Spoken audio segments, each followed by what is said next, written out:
Guys, aku rasa inilah toolset yang wajib korang ada dekat rumah. Nak repair apa-apa senang. Masalah kita ni, bila kita nak repair salah satu benda ni, tool tak ada.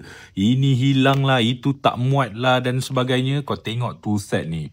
Berapa biji mata dia bagi. Macam-macam daripada bintang, daripada Philip dan semuanya komplit. Memang sesuai kalau korang nak repair barang sendirilah, macam barang-barang elektronik ke dan sebagainya. Kau tengok siap dia bagi pengumpil ni dan macam-macam jenis pula tu. Lepas tu dia ada magnet juga. So bila korang buka skru ke apa benda ke, so tak adalah hilang. Sini aku bagi kau contoh. Ni kan, skru kau buka kecil-kecil, kau campak je macam tu. Dia automatik melekat kat sini. Kan senang tu.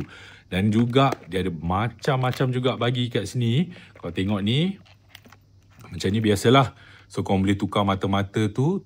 Mata-mata yang ada tu terus kat sini. And then dia bagi juga kau berus. Nampak? Pencongkil. Semua ada. Complete guys. Kalau kau nak repair phone ke, laptop ke dan sebagainya, memang senang lah. So kat mana kau boleh dapatkan? Macam biasalah. Dekat beg kuning guys.